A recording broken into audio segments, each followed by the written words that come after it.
Did you know that just like we have unique fingerprints, we also have a unique tongue print? So who knows, maybe in the future we'll all be licking our phones to unlock them. Though hopefully not, because that's kind of really disgusting, and I'm just going to move swiftly on. This week's video is by request. I'm going to be talking about the vagus nerve. The vagus nerve is the 10th cranial nerve, and there are 12 cranial nerves in total. I can actually still name them because I made up a song for them whilst revising neuroscience 2 years ago, but to be honest, it's not the greatest of party tricks. Anyway, the cranial nerves come from the brain and affect all different parts of the body. Vagus comes from vagary, which means wandering in Latin. It's so named because it makes a long circuit in the body. It affects so many organs throughout the body and extends from the head to the abdomen. It originates in the medulla, which is the lowest part of the brainstem, and from here starts its journey through the body.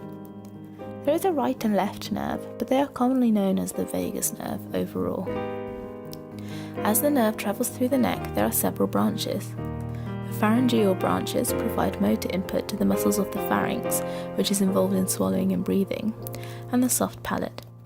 There's also a superior laryngeal nerve branch that has internal and external parts that innervate particular muscles of the larynx, which is the voice box, and provide sensory input into another part of it. Most of the intrinsic muscles of the larynx, though, are innervated by the recurrent laryngeal nerve. In the thorax or chest area, the nerve branches to innervate the smooth muscle of the esophagus and trachea. Another branch innervates some intrinsic muscles in the larynx, and the cardiac branches innervate the heart to regulate heart rate and provide visceral sensation, which means letting the heart know what's going on internally. In the heart, it innervates the sinoatrial and atrioventricular nodes to alter heart rate. This enables the resting heart rate to be 60 to 80 beats per minute. If the nerve was cut, resting heart rate would be around 100 beats per minute.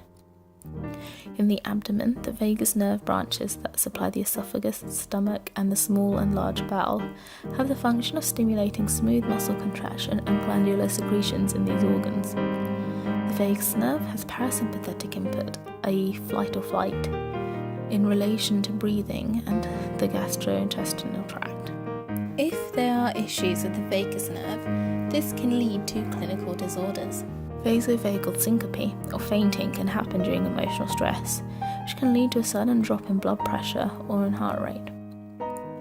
Pharmacological agents can be used to potentiate, which means increase vagal tone on the heart to slow down heart rate. These include beta blockers, for example. Congenital heart defects can irritate the left recurrent laryngeal nerve, and this can lead to someone having a hoarse voice.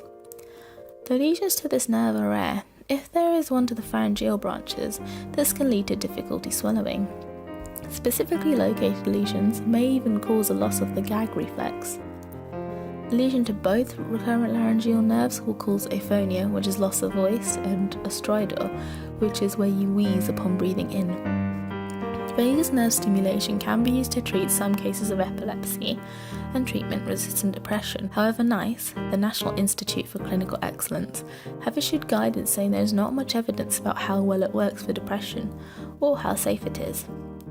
A pulse generator is connected inside the body, underneath the skin of the chest, to the left vagus nerve in the neck.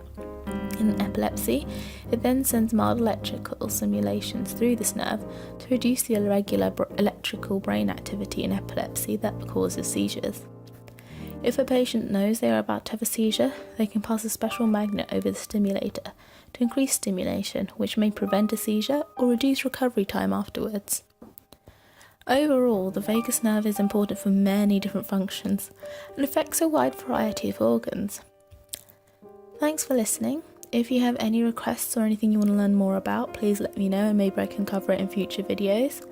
Otherwise, hopefully see you in the next one. Bye!